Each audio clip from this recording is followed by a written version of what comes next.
Hello, my crypto fam, and welcome to the first show of Crypto Chit Chat with Carmen Crypto. On today's show, we have a special guest who is the CEO of Degem Token, Jewel Master. Now, in this show, you're going to learn so much about Jewel. You'll get to hear his origin story and what made him so passionate about crypto. You'll also get some great wisdom and advice on what kind of mindsets investors can have to help empower them and make them feel more confident in this space, and also help embrace some of the failure that we experience as investors in the BSC space. So sit back and relax, and let's start the show.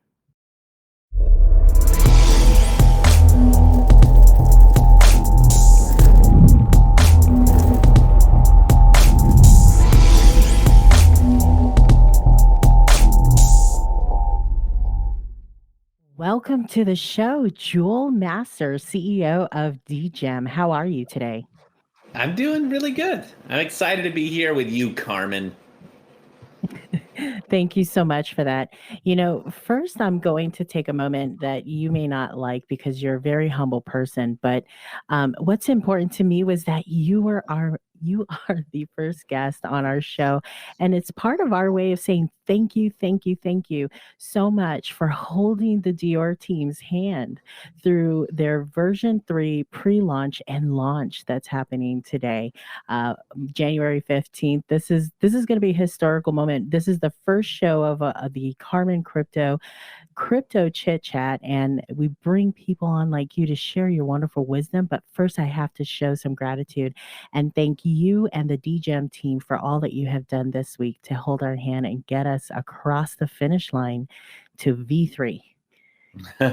Well, thanks. You are too kind, because the truth is, so we have a launch pad and we launch crypto projects. And so we're in talks with projects all the time. We're in talks with about 35 projects right now. But really, one of the things that I keep centering back to, both to investors in crypto and also even the people on our team and the people in our community, is like, at the end of the day, we provide a platform. We can provide all the opportunities. We can give them the connections, and we can give them access to some really great devs and some honest devs and stuff like that. But at the end of the day, it really is, when a pre-sale happens and it sells real fast, that's not entirely on the launchpad community. I feel like sometimes launchpad communities are people that facilitate those types of transitions technologically and developmentally. They get a lot of credit, but it's really, your community is highly engaged. Your team is phenomenal. And, I can't take all the credit for it, because, we've got almost 30 people on our team, like 95% of them volunteer. And we just have a really great crew of people that facilitate all the different touch points. So I have to give credit back to them, because I'm very lucky and blessed to have such an incredible team. And I think you guys are too. Well, Jules, thank you so much for saying that. We absolutely love our entire DYOR community. The investors there have been so great about staying passionate about what our mission is over there in terms of educating. And from a project standpoint, when you have to do something as big as trying to migrate 35,000 investors from one contract to another, you take a good look at what resources you have, and you have to pick the best of the best. So thank you again to the DGEM team. But let's get back to you. So you're in the hot seat today, and the purpose for me to bring you into the room here for a conversation is to really pick your brain, because not only are you passionate about crypto, but you've definitely had a journey. And I want to find out from you, because I've heard some things on the street about a wild story about, how you got into crypto. Could you tell us, where is your crypto origin story? What is that? Yeah, I love origin stories. I'm fascinated by people's origin stories, and so it took me a while to talk about it in our community, because I don't want people to think like it's all about me, right? But I was talking the other day when you were on a VC with us, with our community, and I was just explaining the story that basically what got me into crypto was, um, I turned a certain age, and I said, you know what, I really need to start thinking. I've got, a family. I got to start thinking about retirement. I got to think about, I feel like when you're younger, you grind it out, right? You do all that stuff. You're living paycheck to paycheck, and then you start building income. And then you go, I really need to start looking at investing and saving. And I was not one of those guys early on in life that was like from the age of 16 started putting towards my retirement, right? I had to learn a lot of lessons about finances in life and build some businesses and succeed and fail and succeed and learn some things. And so I, was listening to a podcast and I was thinking about investing. So a friend told me to get into stocks. I checked it out. Maybe it's my personality. I was like, it's real boring. It's going to take me forever. And I had a friend tell me about crypto. And I was like, I've heard about that. I'd heard about it for years, but I'd never really gotten into it. And, I was listening to a podcast and they were talking about, a lot of times when Americans start up a business, they go take out a loan or they ask family to help them and they try and find investors within the family circle or friend circle, and it may or it may not succeed. And so this author was saying most people have useless crap in their house that they don't actually use anymore. So they should just sell it and fund whatever they're going to do. So I had an electric scooter in my garage that I hadn't used after I relocated from a main city out into the outer edges. I had no need for it anymore. And I thought, you know what, I'll sell that. I'll go into crypto. I'll put like $400 in. We'll see what happens. So I put about 400 USD in at the time. That was like 0.8 BNB. And I actually just recently looked back at that wallet. I was doing like $20 trades, $30 trades, right? My first month, it went from like $400 to like 40 grand. And I was blown away, right? Because I was like, oh my gosh, this is incredible. And then over the course of the next like 9 months, I built that from 40 grand to about 400 grand. And that really helped me understand the power, the untapped potential of cryptocurrency. It can be life-changing, right? I've gained a lot of money. I've lost a lot of money. I started, I always tell people I started at the bottom of the barrel, knowing nothing about it, nothing about scams, nothing about any of that. And then just started learning about, teaching myself, watching YouTube videos. And then there came a critical point after I'd earned a certain amount that I was like, you know what, I'm going to do this full time. And that was a scary moment because the volatility of the market and everyone was talking bear cycle at that time.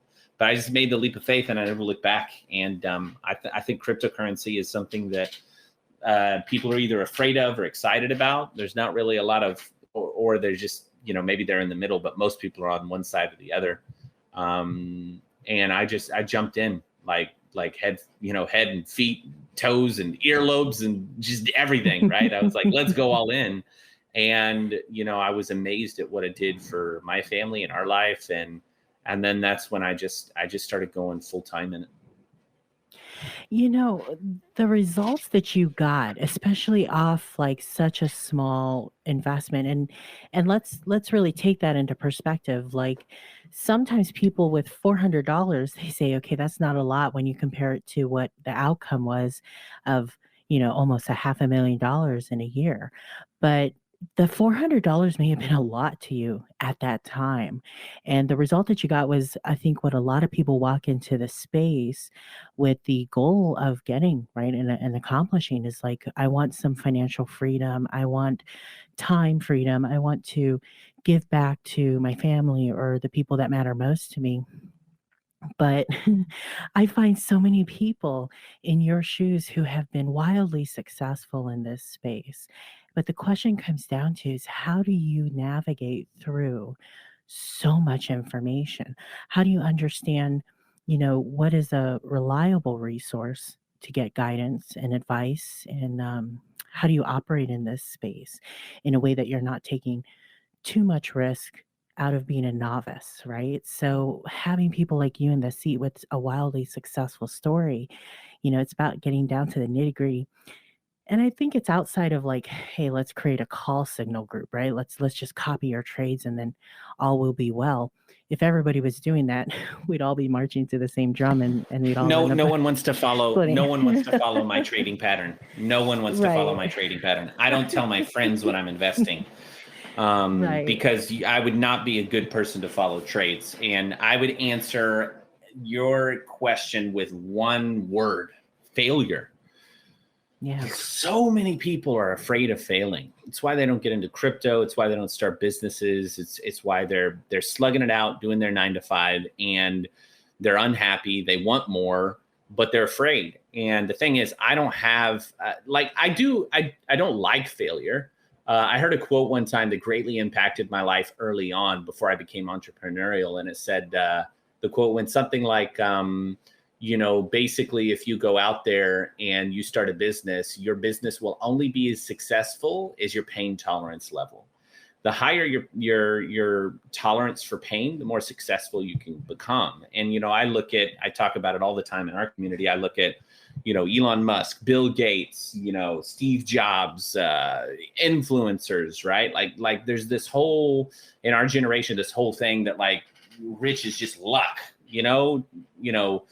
people say to me like, oh, you were just lucky. No, I wasn't lucky. You don't know of the 108 tokens in my wallet, my original wallet, that I got rubbed on.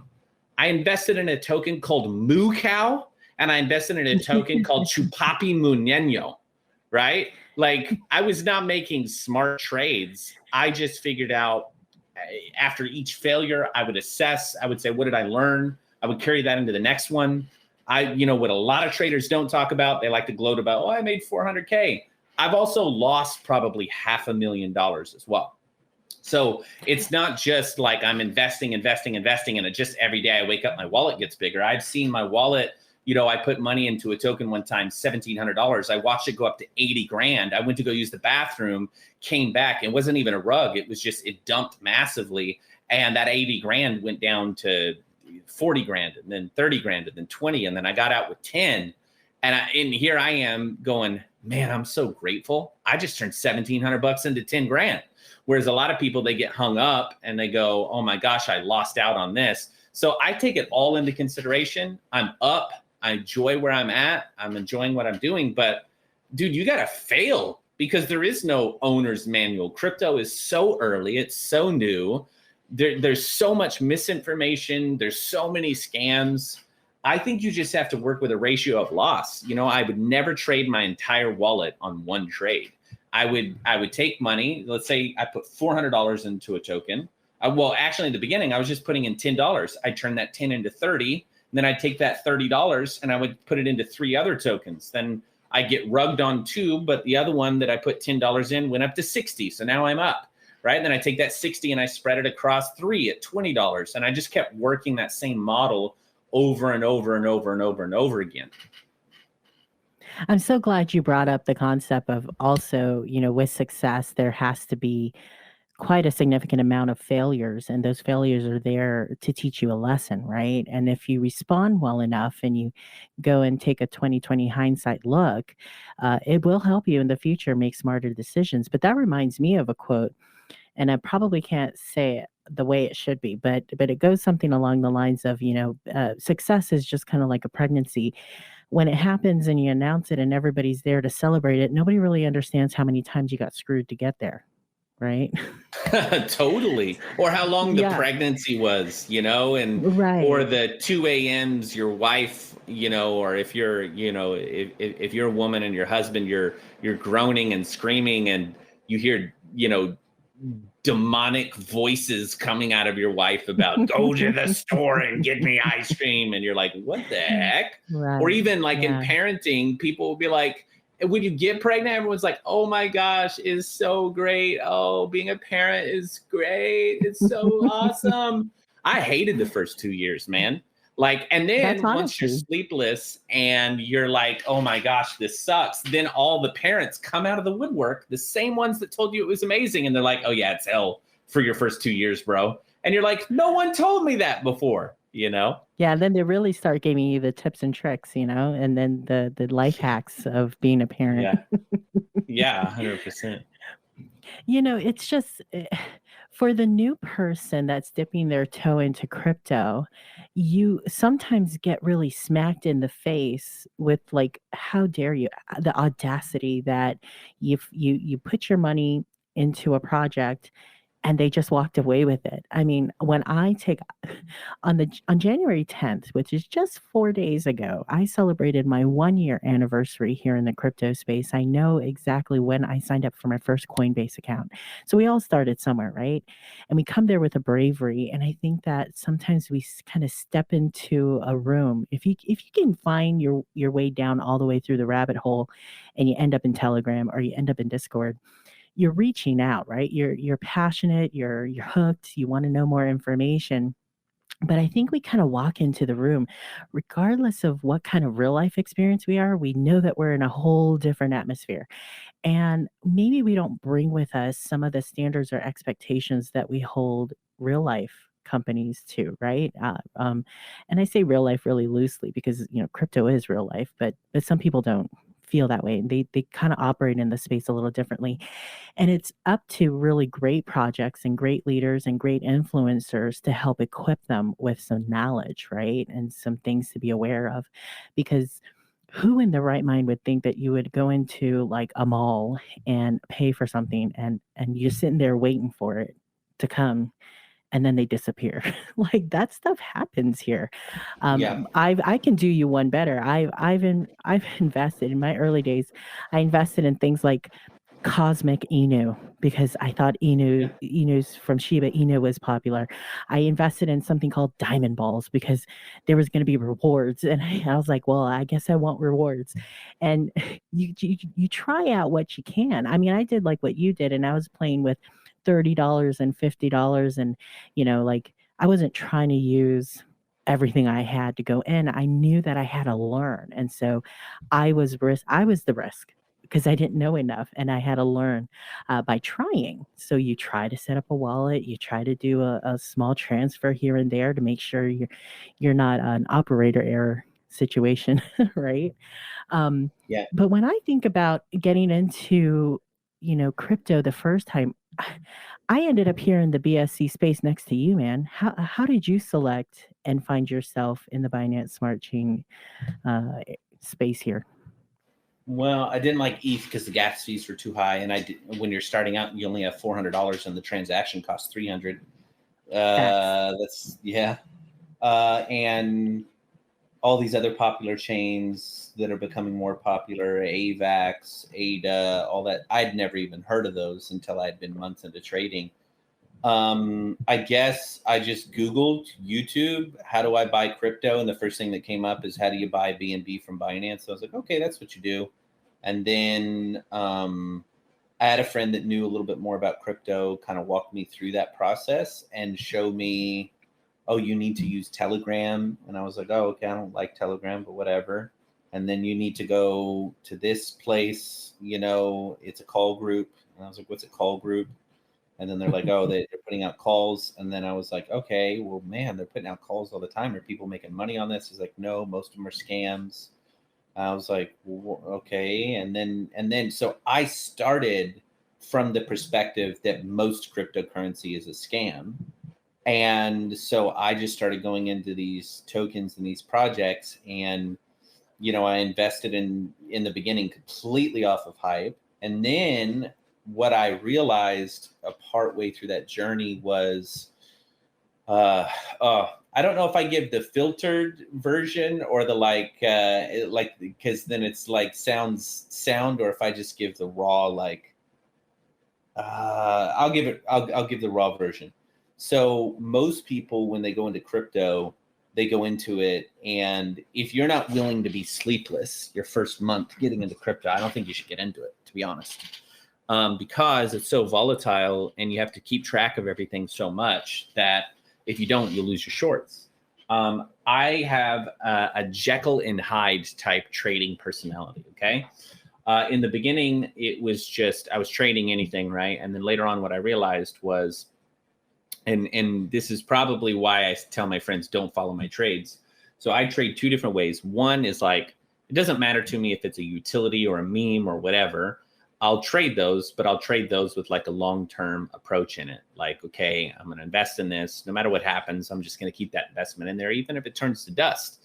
I've been surprised a lot of times how it has turned into dust. I bought the dip and then bam, I made a lot of money. I invested 15 grand into a gaming token one time, saw that turn into dust, and then I saw it turn into 130 grand and cashed out, right? Because I didn't think the project was going to go long term, and I'm glad I did, because the token ended up dying. So a huge portion of that is knowing when to take profits, how much to take, and everything.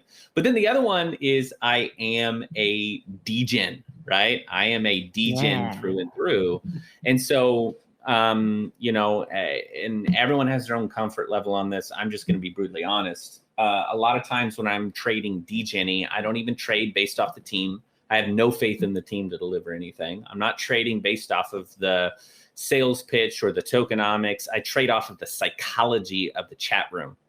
And then I determine my entry and my exit point. And what I do is I buy in when everyone is selling, and then I cash out when everyone is buying. Sometimes I'll be in a token for 30 minutes and I'll make 5K. Sometimes I'll be in it 4 hours and I'll make $1,500. Sometimes I'll be in it for 8 hours and I'll make 15K. But I'm literally glued to the screen, watching the chat, watching the psychology of it. Is the dev just disappeared right now? Is he going to quote unquote to sleep? Okay, it's time to pull your money out. It's probably going to go rugged, right? So I'm a BSC guy through and through. Doesn't mean I'm only on that. I have tokens on other chains, but I'm a Jekyll and Hyde trader, so I trade some, I look at it, I go, I'm not looking at the chart. And then the other ones, I watch it like a hawk. I stayed up till 5 a.m. 3 nights ago. I run my own project. I stayed up till 5 a.m. just to get in on a pre-sale, just to get out 30 minutes later and make 3K. Right. So, it's not like I'm sitting back here doing 10K trades every day. Sometimes I trade and make $1,500. Sometimes I'll lose $1,500. Sometimes I make 20K. I think getting into the BSC space is not for the faint of heart. It's so volatile. So I didn't really choose to get into it that way. I just got into it, went, head first, and then started looking into other blockchains. And I was like, nah, it's not volatile enough for me. Yeah, I found myself, last year around this time in January, Binance was, I think, under $50. And I knew that, where Ethereum was. And I mean, you dip your toe into crypto and you start looking for influencers. You're on YouTube, you're on, whatever platform you can find to try and start your research. I was faced with, should I be on Uniswap or should I be on Pancake? And you take a look at ETH, you take a look at the gas fees, and you take a look at how much you're willing to risk while you're in this learning phase, right? This learning curve of learning something new. And I mean, for me, it was hands down, I'm going to be checking out Pancake Swap. I'm going to be checking out Binance. And so show me tokens that are around there. But to your point, when you call it like Heckle and Jide, I know. Jekyll and Hyde. Yeah, like a Jekyll and Hyde approach. Yeah. It's a Jekyll and Hyde mentality. It makes me think man, where I was flailing the most was not having an expectation because I didn't know enough. So I couldn't take a look at something that was like a hype token that should have been treated in a certain way where you're tied to the chats, you're tied to the chart. I didn't even know what launch behaviors were that there were certain tokens that should, act accordingly, and have a chat that's not muted. And, VCs, you should be able to ask questions, and so many red flags, right? And you got to learn. So luckily for me, I was learning with $30 and $40 bets. And so when I got rug pulled, when I got honeypotted and I got scammed, I was like, okay, so that's a lesson learned. Like these were the things that I found in common with all of those experiences. Then I find that I kind of gravitated and found some really great projects that were really setting a different standard for what I was looking for. And it was exciting. I mean, to find a project where I was talking to the CEO in a chat was beyond me. It was like, whoa. Yeah. And I felt like, okay. And so I found myself contributing to projects that I felt engaged with, that I felt was building a culture, that I felt like I had access to the owners. It was building my own confidence. So then, of course, when I step into another room, that I didn't feel that vibe, I started to get spidey senses, right? So now, okay, wow, I'm getting smarter. Yeah. And even then, still, I found some scams, even though I felt Yeah. good sometimes. It still happens. So some of these manipulators in the market are really good at what they do. And guess what? They have the money to put on a show. So along the way, you Well, start to can I interject be something real quick, absolutely. Carmen? Is that okay? So here's the sad truth about crypto, and I say sad, you can make money off of it. The sad truth is a lot of utility tokens fail. A lot of scams succeed in the sense that they do scam people, and yet if you get in and out quick enough, you make money off the scam before you even know it's a scam. And that's just a complete mind bender there. You know, I have probably made more money off of gaming tokens and tokens that ended up dying within its first week or month than I have made money off of long-term holds. I've made some big chunks off of long-term holds. The one I was referencing before, which was the gaming token, I held that for 4 months and I watched that bag turn to dust and then resurrect. Right. But yeah, the mind bender for a lot of people, I think is why they don't get into crypto, is like, you could make, and I feel for utility tokens where you could talk to the CEO, you could do that. That doesn't necessarily mean you're going to make money there. And then off of a token that you don't know if it's going to scam, I call it scammy vibes. You're not getting any scammy vibes. You put in $800 and your bag is now worth $5,000 3 days later, but they're going to pull the liquidity tomorrow. You need to get out. Do you know when? You know what I mean? And then you can put money into a solid utility token that's going to take 9 months, but could go to the $1 billion market cap. But because it's going to take 9 months, you could have taken that and you could have traded it, day traded it, and made whatever, like 90K, you know, or 100K or 200K. That's the real mind bender of this space, in my opinion. Tons of variables are going to contribute to whether or not projects succeed or not. And, you know, the variable that's always there is going to be what type of investors are walking into your project, right? Who's being exposed to your project? Is it quality investors? Is it what we call the pump and dumpers?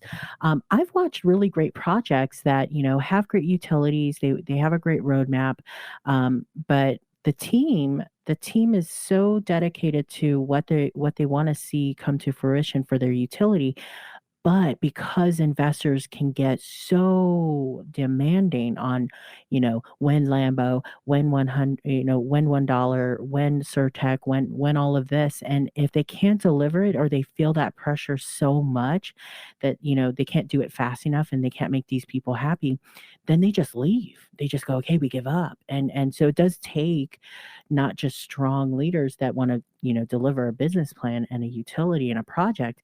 They have to have the wherewithal to actually stand through some of the growing pains with the investors, right? And so what we're finding is a lot of projects are not just trying to deliver their utility, but they're also trying to educate their communities and create a culture so people know, understand what expectations they should be expecting from them.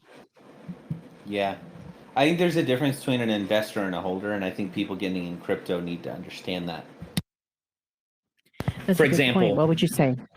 well, for example, investors check their wallets every morning because that's their ritual. They wake up before they roll out of bed and they check their wallet to see if it pumped overnight or it dumped and they need to pull out, because they look at a metric and they judge it and they go, I've invested. And as an investor, is it seeing a return? Yes, no. Do I look at the chat? Okay, I don't think this is going anywhere. I'll pull my money out. Holders are different. And everyone gets called a holder if they have a token, but that doesn't mean that they have the same psychology as a holder. A holder is someone who buys and literally holds. And as they buy and hold, and more people buy and hold, you can moon a project off of good holders buying in and holding more than you can a token that's geared more towards investors. Projects are geared either towards holders or investors, only those two categories, right? So you're either an investor in a scam. If you are getting scammy vibes, you're an investor. You're in, you're out. Hopefully you get out before it scams. And a lot of people don't like to think about it like that. And they go, oh, don't invest in a scam. Well, you don't know if it's a scam until they scam. So you got to be very, very careful when you're putting money into it. And you have to determine, you know, A lot of times I think you need to determine if you're an investor or a holder before you go in. Sometimes it changes once you get in there and you're like, you know what, I was going in as a holder, but I think I'm up 3x and I don't see the team doing a lot lately. And that's just because they got listed on CoinGecko and CoinMarketCap. I'm gonna pull my money and move on to the next thing, which is why community engagement is so important. And being able to have that touch point with the team, and the voice chat is always open and things like that. But investors and holders are two completely different types of people. And they can be the same person in the same project and flick from investor to holder or holder back to investor. But yeah, people need to understand that, you know, hype marketing only produces investors. For example, if you go out there and you say, we're putting $1 million into marketing, but you're not talking about your utility, you're not talking about your platform, you're not talking about anything. That is it. That's why you're telling people to invest. Invest because we just paid $1 million or $200K in marketing. Well, now you just attracted investors, not holders, because you're telling them, hey, I just paid for marketing that's going to bring a bunch of new people in. Before they get here, you should invest because they're going to pump your bag based off of the marketing we did.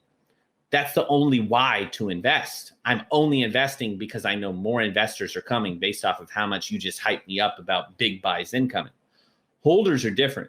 Holders invest in, they accumulate a portion of the supply because they are diehard fans of that meme or that utility token. And then the more dips that come, the more they accumulate, the more that they buy, the more they hold your floor. And then the volatility is decreased a bit. As the project moves on, the more and more holders. I mean, imagine if every single person in a crypto project just kept holding. Everyone would get rich as long as they were bringing in more investors. But that's what's happening on the chart. Those red lines are investors taking out their money.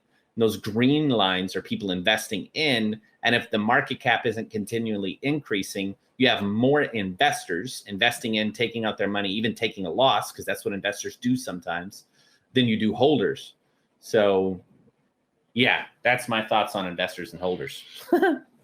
Yeah, I completely agree that you can't have a community that's going to be all of one or all of the other, because your chart has to have a heartbeat, right?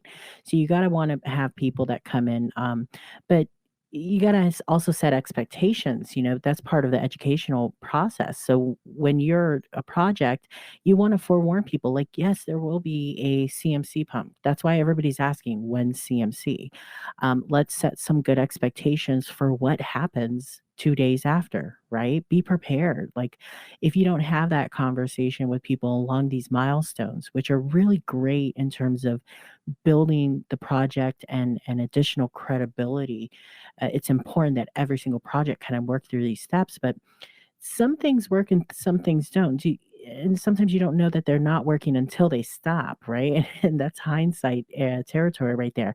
Do you remember when renouncing contracts used to be the Yeah. green light? Yeah. Yeah. It was And you think around back now, March that's of crazy. 2021.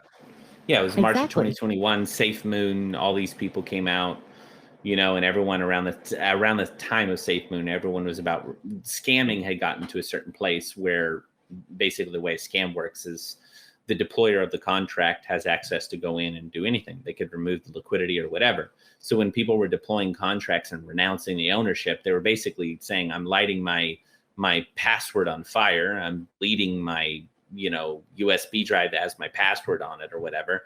And so there you go, you're safe. But there's still ways to rug projects, even if you could renounce a scam contract and it's still a scam contract where it has a minting function, and all these things are things I learned by being scammed all the time. Right. And you could do a renounced ownership contract and there's only a 5% percentage of liquidity to, LP to like market cap ratio. And if you've got 5% of the wallet, you can't rug the 100% if people have bought in and there's stuff out there in circulation, but you can take a fair portion of it. You can even create, this will scare people. You can create a LP locked transaction hash, but if it requires 2 passwords, it will show a transaction hash, but it's not fully locked. So people can release a locked LP transaction hash from BSC scan when really it hasn't been completely locked, or it requires 2 signatures to lock it. One guy locked, so it created the initial lock. The other guy didn't sign it. One guy can be the honest guy that locked it, requires the other guy to sign. The other guy doesn't sign, and he just pulls the money out.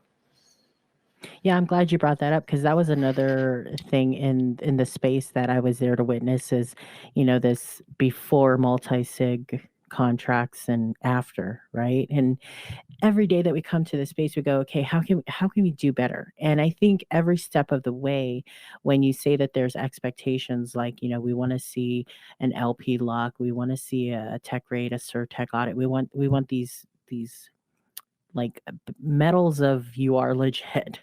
And we're going to continue to see that change. That's what this space is about, is that we're constantly just kind of like in this soup of evolution of where we will be once this chain has more identity, right? We're finding out that we love things about the Binance Smart Chain, like the ability to do more traffic at a cheaper, gas fees. But we are really relying on projects to set the standards here. Like there's no, we lean on auditors, but in a sense, we are trying to build trust. So, from your standpoint as a developer, a CEO of a project, what are some of your priorities when it comes to how you build trust with your investors? Hmm. I think you've got to. It's tough because it is a space filled with distrust. Two things come to mind. One, nobody trusts you. Even the people that say they trust you don't really fully trust you. You just need to eat that. That is what it is. It's the space, right? Um, it can be a very grave thing to trust an honest person who's going through a financial difficulty, and maybe they're going through a hardship and maybe they have integrity that wanes, right? Like there's so Right. many elements to what you just said. I think the best way to establish trust is to do what you say and, say what you're going to do, and just keep repeating that over and over and over and over and over and over and over and over and over, to the point that now no one really could come into our community and FUD us, because when we moved from V1 to V2, there was $250,000 in the liquidity. We had everybody send us their tokens because that's what's required to move money out of a locked liquidity into a new one. So we basically rugged V1 to move into V2, and we had everyone send us the tokens. I think that was a big trust moment for a lot of our holders, because basically once you get that money out, I mean, we could have just walked off with it, but we put the same amount of LP, even though we didn't have all the LP out of V1. We had the same starting market cap because we injected more funds into the V2 contract so that it would be fair, and we would try and combat dumping as much. I think moments like that, those trust moments, are pretty pivotal. I think making sure you surround yourself with the right people on your team. I think you need to protect the project that you're running, or the team that you're running with. I think you need to protect the project from FUD at all times. So like, for example, when we started our project, we found out later there were ill intent investors that bought in, and this blows my mind, but it's people who've amassed wealth.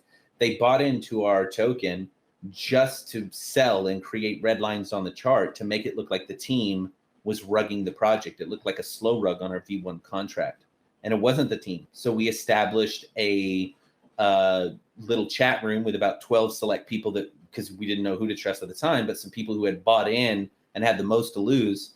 Some of the whales, some people on our team, not really all hired people, and also some of the largest whales.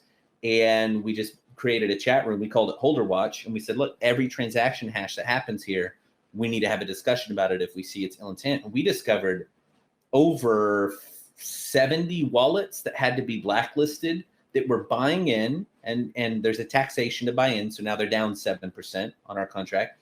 And 3 minutes later selling, but not selling their whole bag, selling 10% at a time over the course of 30 minutes, just to create red lines on the chart and cause more people to sell. When we found that out, we assembled a team of people with both whales, investors, volunteers, and people paid on the project. And we came in, we said, look, any of this stuff, track all this stuff. It ain't us. Track it all. Why would we buy in and sell at a loss, right? That established trust. And we basically had to let the token die for a month. We went from 10 million market cap down to 1.2. And our pre-sale price and launch price was 900,000. So thank God we never dipped beneath pre-sale price. But basically, we had a group of people out there that wanted to screw us over. So we just had to ride that through with our holders. And then we earned, through that frustration, we earned trust and camaraderie and team building with our holders and our community and things like that. Yeah, I've been through a similar situation in a project before, and it's devastating from a leadership standpoint to know that you are trying to really, build trust with your investors, get a project underway. You're already going to go through stresses and growing pains. But when you have people that are maliciously out to hold you from going across the finish line, it's so distracting, because I mean, we're human and we're going to have an emotional reaction to that. And you have to pick yourself up, and you also have to be transparent, as transparent as you can with the investors. And I think that definitely says something about who a leader is. I mean, if you can come face to face and say, look, here's the honest truth. And luckily for us, cryptocurrency is on the blockchain. So there's only so much that you can say is untrue, right? Because the numbers don't lie and the results don't lie. So fair enough for you. You were able to say, hey, look at X, Y, and Z. But one thing that I love about your project is that you guys are so accessible. And I think that there's a real life expectation that you're never going to. The best I can get as a Karen in any store is I want to speak to your manager, not let me talk to the CEO and president. That's a little different in crypto, right? I mean, you can get into a chat and you can like ladder climb. You'll talk to an admin, a mod, and you might get somewhere. But we have more access to get to leadership than in most other environments. But for you, you're there all day, every day, and that speaks volumes to, I think, the trust that you're building with that community. So good for you. Well, and if I can comment on that, the only reason, so our first month and a half, I was never in VC, right? And, the chart went down, down, down, but I was dealing with a lot of team transitions, getting the right market. I mean, my first marketing guy basically just didn't deliver, right? And at a critical moment, I mean, this as well as I do, and anyone that's trading crypto, the moment you launch, I mean, you need to start executing marketing because you've got money. And that just did not happen. And so I had to deal with transitions. I had to fire people. I had to hire people. I had to fire more people. I had to transition people. There were people who had been riding with me for a long time. They were like, dude, I'm happy to get you to launch, but like, I got to bow out. I got to look after my family. I got to look after my health, because I'm 8 months on this project. I work 7 days a week. I work 20 hours a day. Everyone's always telling me on the team, don't burn out. Like you can't burn out. You can't afford to burn out, right? You take your naps, you wake up, you keep rolling. But the only reason that you see that I can be so active in the VC now is because we did all the behind the scenes work for a month and a half.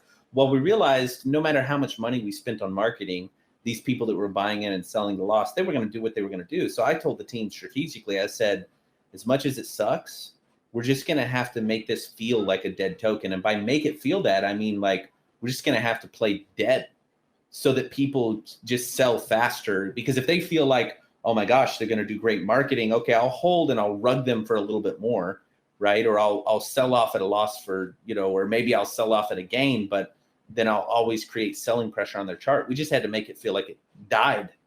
And then whoever was left, bam, we just pop into the VC and we just start grinding it out, But the only reason I can be on VC is because I have phenomenal leaders, volunteers, whales that we earned their trust. We built relationships with them behind the scenes when the main chat was flooding and everyone was like, this token is dead and I lost all my money and I put 40 grand in and it's worth 5 grand. Yeah, I feel you. One of the other ways, going back to what you said before about establishing trust, I invested 60 grand of my own money into our token at almost ATH. I didn't think it was going to be ATH. I thought we were going to go a lot higher, but I didn't know what investors were doing in the background until I discovered that later. So my 60 grand turned into 15, but I rode that with the investors. Not only that, but I invested 70 grand of my own money with no expectations of any tokens as well. And I think that was one of the things that early on, when heat was happening on the outside from the community and people were flooding, the team had my back because they knew. I mean, why am I going to shell out 70 grand of my own money to people just to pay them? You know what I mean? And then take a loss on my tokens. Like it just doesn't make sense. You know what I mean? Absolutely. I mean, you put your money where your mouth is, but I think what's most valuable that leadership brings to a project is the time, because crypto is 24/7. I as well, since the launch of Disco Burn Token and even being a part, of the DYOR journey. I mean, I was once a very short time ago, within, 4 months ago, I was working a full-time retail job in a leadership position, and that had been my career for 20 years. And I fell in love with crypto, and even though I was still, learning, and I wanted to bring my own skill set, my own real world experience into running operations for a project, doing the right thing, I fell in love with the mission of these projects. And I thought retail was bad. No, we get tied to the relationship building in this space, not just amongst your team members and building a project from scratch and laying a foundation for how things operate.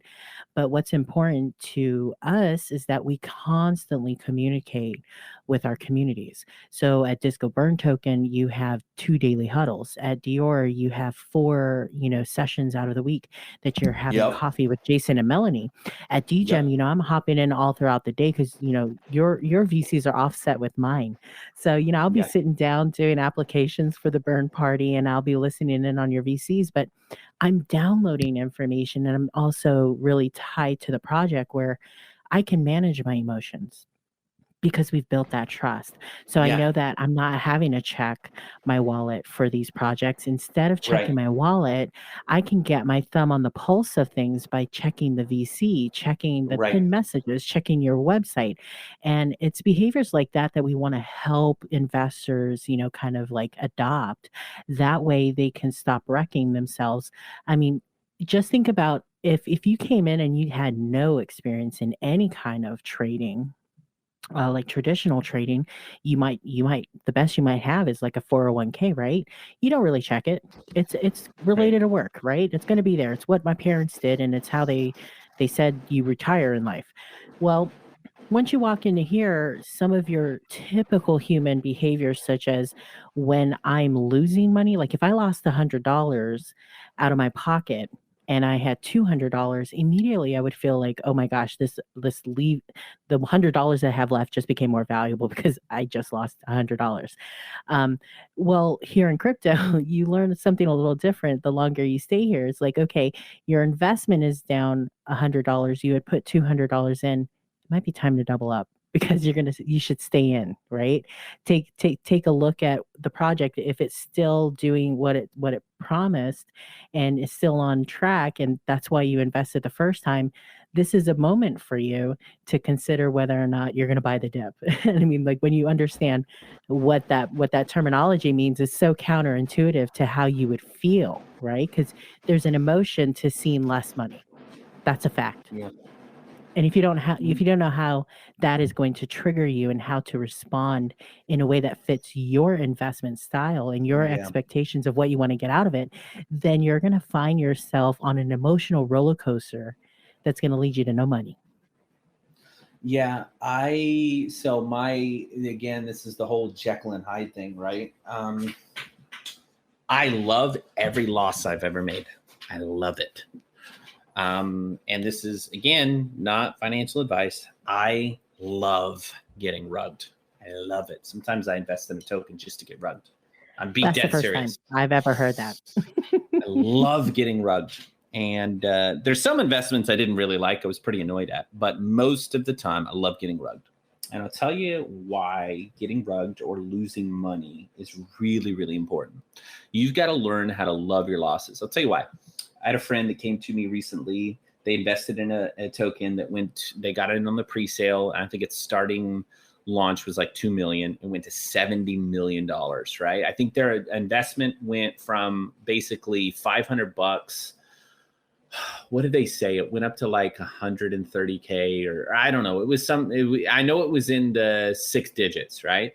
And then they watched that turn into 60,000, 50,000. And they came to me and they said, what are your thoughts on this? And I talked to them about DCAing. And I said, look, personally, when you're on the way up, you need to be taking profits out. But I said, the person that was talking to me was so down on themselves and they're like, I failed. I said, I don't really see it that way. I said, I'm really grateful you lost this money and you should be too. And they were like, why would you say that? I said, well, how much did you invest? I said, $500. I said, okay. And then how much have you lost? And they're like, well, I've lost like 60 grand, but you're still up. Yeah, I'm still up. Okay. So what has this lesson of loss taught you? This transcends, this goes into life too. What has this lesson of loss taught you? It's taught you how to DCA. It's taught you that you need to be taking out your initial. When you hit like 4X, you should take out your initial and let the rest ride, right? This lesson you just learned right now is going to save you hundreds of thousands of dollars later on. You just lost 60K, but later on down the line, if you keep trading the way you are at the percentages, imagine if on the next one, instead of putting in $500, you put in $5,000 and it goes to $300,000. And I have some friends that have done that. But at $300,000, you're good. You take out your initial, maybe you take out all of it, right? You're not going to make this same mistake again. I just feel like we spend so much time in our lives trying to avoid the pain of loss rather than embracing the moments of learning that comes from loss. This is true in life. This is true I've had some close relationships in my life that have dissolved. Man, it's made me appreciate my family, my wife, my kids so much more because I lost something. You don't know what you have until you lose it. So even if you get completely rugged, right? I invested in a token a few months ago and I actually was just laughing my head off. And I know this is sick, right? But I was laughing my head off as I was putting in $500 because I knew it was going to rug. But this guy was so entertaining, right? I got rugged. And when I walked away that day, I started a conversation with people in my community about getting rugged and how painful it is. And every once in a while, I like getting rugged because it feeds my energy of why we need to educate people on how to avoid this stuff. And so, I love getting rugged. I don't want all my money to get rugged, but I love on trades that I'm making where I'm going in saying high risk and I get rugged. Man, I need to scale it back. What did I do? I FOMO'd in. Okay, now I got to adjust my psychology. I got to learn from that, right? There's lessons to be learned from loss. A lot of people don't do that. So, and that ties into gratitude. I wake up every day with an immense amount of gratitude because how can anyone in their right minds complain about starting off the year and investing with $400 and turning it into $400,000? You can't complain. Even if I lost 200 grand tomorrow, I'm still up. You know what I mean? So I don't know. That's my perspective on it. Well, it's a good perspective to have because you really do need to zoom out, right? That's a term that we're all pretty used to, but it's an action that some of us don't really take as often as we should. To take a zoom out and say, okay, where have I been and where have I come? And even the failures, to our point earlier, those are learning lessons for us. Now, I had a similar. I don't typically try to do the hype tokens, but every now and then I'll get a little bored. Maybe nothing's happening. Maybe it's a late night or whatnot. Those Elon tweets. The moment something comes out, you're gonna 100%, find yeah. something, right? Yeah. And for me, I'll go in with like $25, $50, and it is what it is. But I'm really in there for a similar reason to you. I'm watching the chat to see if there's any new tactics coming out, for hype Right. tokens. They consistently, for the ones that do go viral, they have a secret sauce that's working. Now, is it a good plan to always have for all projects just because the result is there? No, because your project and how you market and how you include investors into your project, how do you entice them? And for some projects, you need a long-term type of holder, to your point. Some of these hype tokens are all the investors.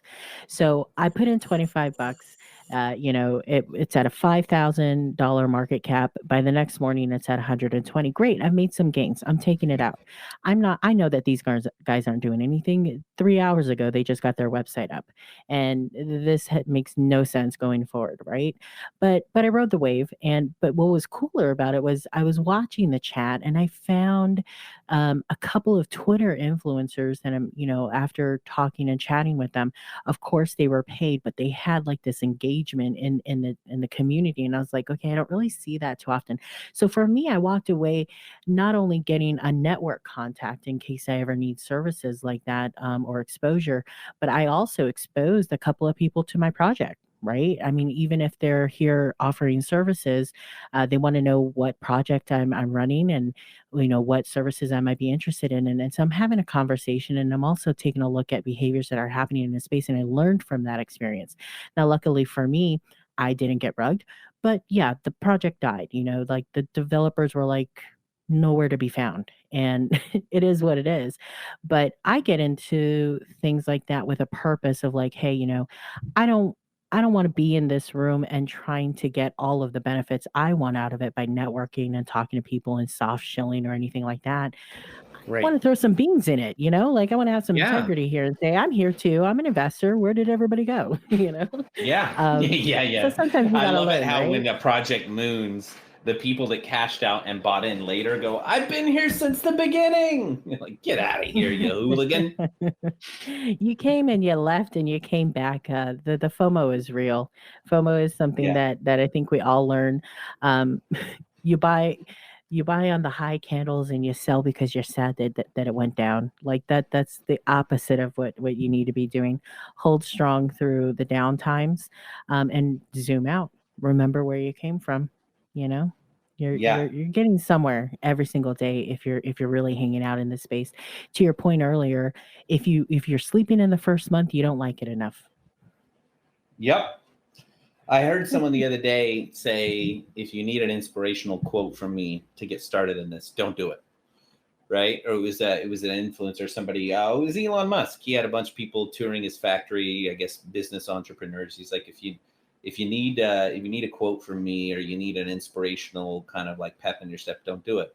I feel like if you're on the fence for crypto and you need just like some inspiration, or you need a hype guy, you are the perfect predator for a scammer. You shouldn't get into crypto. I feel like you should get into crypto if you see the potential, you see a future, you want to be on the forefront of something new, because crypto is still so new, and you want to teach yourself. You're a learner, and I struggle for the people that aren't good self teachers trying to. I feel bad for them getting into crypto because they'll get demolished. Crypto is not for everybody. It's not for the faint of heart. I sleep right now on average 2 to 3 hours a day. That's just what I do. Later on, it won't be that way, but I'll sleep when I'm dead, or I'll sleep when I'm making my millions, right? But for right I now, like that's to just say, not. when sleep. When sleep. I type Yeah, that in my chat because people are like, "You're still up. You're still around." My UK members in the middle of the night for me are like, "You're still here." I'm like, "Yes, I'm still yeah, here, hustling and watching the voice chat, and I can't let it go." But it's because I'm so passionate about it. And yeah, there will be a day where we get a little bit more distance, but I never want to lose some of the biggest things that are important to me, which is set a standard for what investors should demand from other projects that are legitimate, and stay connected with the people that are right. watching your project. They need to have a way to talk to me and ask me, hey, what's up with this, what's up with that, and I need to be able to tell them all the new things that are happening, because if anything's true, growing in this space is quick, but you definitely have those times in between where you announced, hey, we're doing X, Y, and Z, and 3 days later they're like, where is it, where is it? Yeah, You're like, marketing campaigns take more than 3 days to come to fruition. We're not in New York Times Square yet, but we will be. Promise. yeah, 100%, 100%. And I feel like, again, circling back to this, don't get into crypto unless you're willing to teach yourself, let it consume your life a little bit, and make a lot of money. It's either all in or nothing. You go in when you're first learning and you don't know trade secrets, you don't know call groups, you don't know that stuff, you'll lose your shorts. Mhm. And just understand that everybody in this space has had to learn some really hard lessons.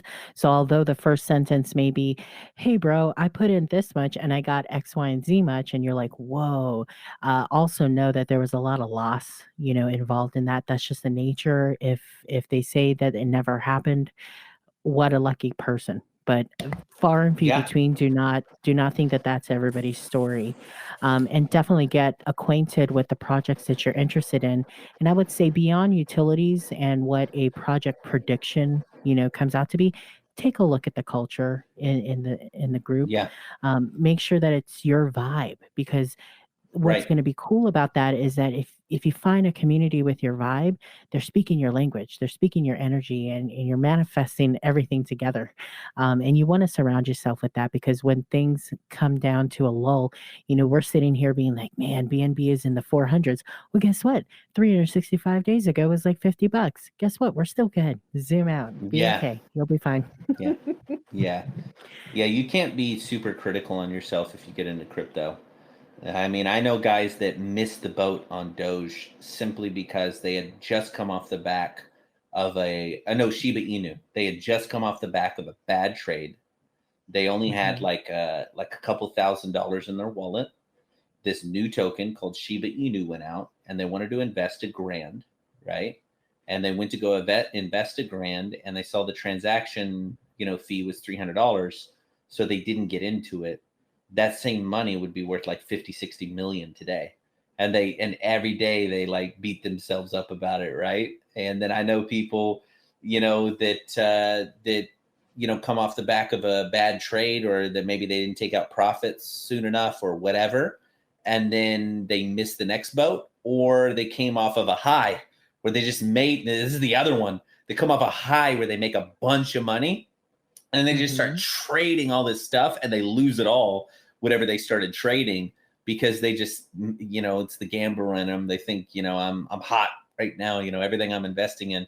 You got to really detach yourself from emotions. There is really a high that's associated when you win something. I mean, I live in Las Vegas, so I've been to many a casino. And, I learned that the addictiveness of placing bets isn't based upon whether or not you win or lose that bet. It's the act of placing it. So when you hit that button, when you put that chip down and you say, I'm going to put $5 on it. I'm going to bet $50. It's that is feeding the dopamine and releasing the endorphins in your head that's getting you excited.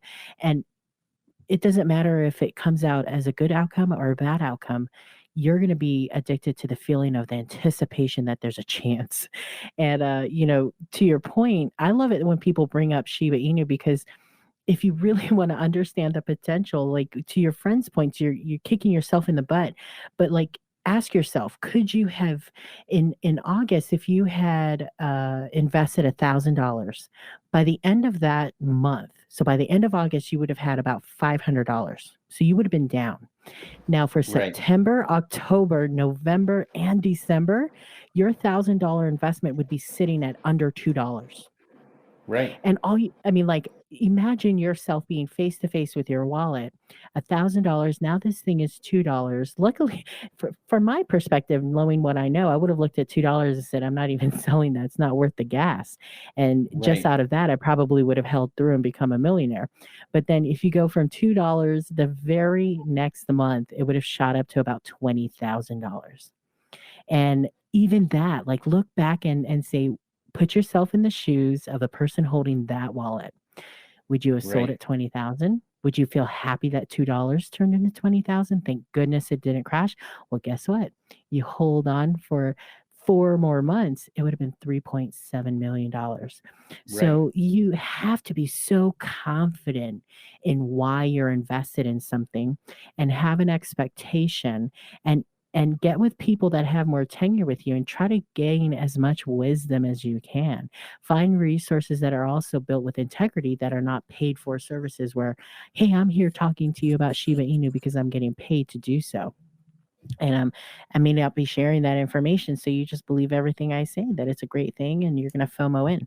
Um, those are things that I hope through this process. We get people like you who can share those wisdoms, because people need it.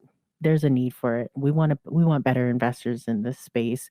We want to help people attain their financial goals, and Right. have fun around here, right? And we want great projects to be birthed out of the BSC space. That Right. we've seen some big ones, but I think a lot of people in this space don't even know that Binance Smart Chain is less than a year and a half old. So there's still a lot of growing that we have to do. No, 100%. And I think that anybody that's getting into crypto right now has got to understand they're still early. Don't FOMO in. You're here. You're early. Mass adoption has not happened yet. It is coming. I don't think personally, this is just my feelings. I know there's so much politics around this. I don't think regulation is going to stamp out decentralized finance, because how can you control something that's outside of your control? People want it, right? So I don't know. I'm immune to FUD. I've made a lot of money off of projects where people FUDded it, and I believed in it and bought it because I saw the vision. People FUD crypto all the time. And, I'm just immune to it. I've made some decent coin from it so far. So, you can't tell me with those, with those real, tethered amounts in my wallet, you can't tell me like it's not worth something. You know what I mean? So crypto's treated me good. I'm just trying at this stage in my crypto career to treat crypto good. Well, thank you so much for doing what you do. In fact, as we're wrapping up this session of a great conversation, why don't you tell me what's coming up ahead for Degem? What's on the horizon for you guys? We're going to the $1 billion market cap, to the moon. Yeah. Look, I genuinely mean this, right? I try and never BS people. I don't think there's been a better time than now. I don't know when everyone's going to be listening to this later. Someone might listen to it 3-4 months later. It'll be interesting to see where it's at then. But I don't think there's been a better time than now. I mean, we have an exchange, we have a launch pad, we have a token for an exchange, not an exchange to try and pump the token. What I mean by that is we give away 50% of the profits of our token to our holders, of our exchange to our token holders, right? So that exchange is gaining more and more popularity each day. We're doing AMAs every day. I do probably 5 to 6 VCs a day. The engagement level is super high, and we're about to start doing stealth marketing. And what's stealth marketing, you ask? I'm glad you asked that question. I was wondering that. Yeah, everyone talks about stealth launches. Yeah. So stealth marketing is like this new kind of, well, I say new, it's just something that I've labeled it. Stealth marketing is this idea that when you go out and you market something and then you say big buys incoming, everyone buys in. Only they don't give a crap about your project or your token or anything. The only reason they did a buy on your chart was because they thought more investors were going to come and pump their bags. It's the only reason why they bought. So stealth marketing is this whole idea that like you go out, you do the paid marketing, but you have an engagement level that's so freaking high in your channel that people come in and they're like, whoa, this is like alive. There's like some life here. Check the chart out. Oh my gosh, chart's been pumping for a week while the market was down. What are they doing? Jump in a VC. The CEO is there. Hey man, how's it going? Glad to see you here. We try and make everyone feel like $1 million when they walk in the room, right? Because you don't know. They could have $100. They could have 10 grand. They could have $1 million in their pocket. They could become one of your biggest whales. Right? We've got launches happening all the time, so we've just got so much that's happening. And it has taken us, in all, we planned the project for 5 months before we launched, but we're coming on just a little over 2 months now. So it's taken us 7 months to get here, stabilize, build the right team, get the right people installed. And now it's, in my opinion, it's only up from here. You know what I mean? So there's, what's happening? Pretty much anything that could happen in crypto is happening at Degem. Launches off a launch pad, so the opportunity for pre-sales, an exchange with stop loss coming soon. That's bringing like, I got off the phone with our devs the other night. They're like, what we got to do next? I was like, oh my God, I can't keep up with you guys. We got to make this look almost and feel like CMC, where you can go in, you can find their socials, you can have this, you can have that. So we've already developed about 7 utilities, and we have about another 15 planned over the next, 12 months. And people thought we were a scam in the beginning because of how many utilities we said we would develop. And we did it from day one. And then they were like, holy crap, these guys are serious, right? And some of our biggest whales now were guys that FOMO'd in because they were like, some friend told me about it and said you guys were going to go places. And I thought there's no way they're going to dev all that. And when we went to launch on launch day, we had all that dev'd. Now we're just building the foundation. So I think we have a strong team. We have a strong holder base. We got paper hands out, as they say. And now we just build up from here. I'm so excited for your project. I will say one day down the road, and it'll be a true statement. I was there since day one. Proud holder of Degem. And that was before we really started collaborating as partners with, helping me out with some of the projects that I was involved in. But again, we're kind of creating this collaboration ecosystem of like projects that you can rely on. I've met with so many developers and leaders that say, hey, I have this problem. And I'm like, man, let me go check and see if these guys have a solution for that. And that's where I think a lot of great things are going to happen in this space because we're all building things that we all need. And it's nice to know that there's people behind the project, not just the utility, that kind of feel our vibe. I mean, what I love about your community is that you guys totally have my vibe. I mean, you guys have like the best crypto music that I've heard. I sometimes actually we have a rapper, and we have a rapper. He was just in our chat room right now. I had to mute my mic and reply to what he said because you got to multitask in crypto. And he said, hey, we're prepping some new tracks. He sent me a sample. I listened to it earlier before I jumped on here, and he's like, I'm putting the lyrics together. I'm like, oh my gosh, so we're dropping tracks soon. It's crazy. I love that. Yeah, I mean, like I have had By the Dip by Iconic on repeat for days. Well, see, that one wasn't iconic. I have to say, that one wasn't iconic. That's somebody else. No, we have the Degem song, Degem Get Ready for the Launch.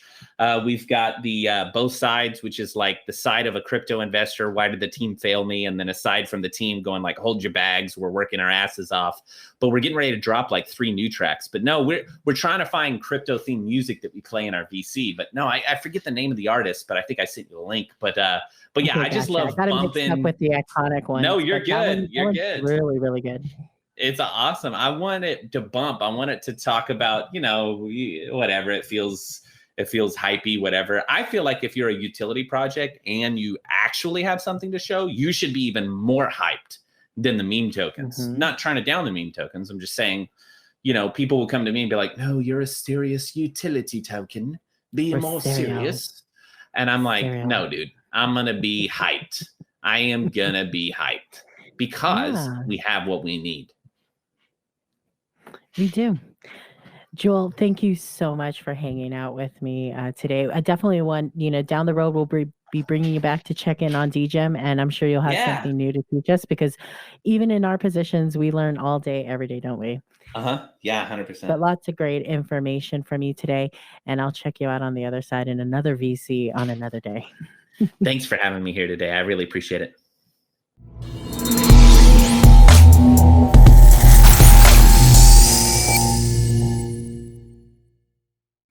Hey, Crypto fam, that brings to a close our first show here on Crypto Chit Chat with Carmen Crypto.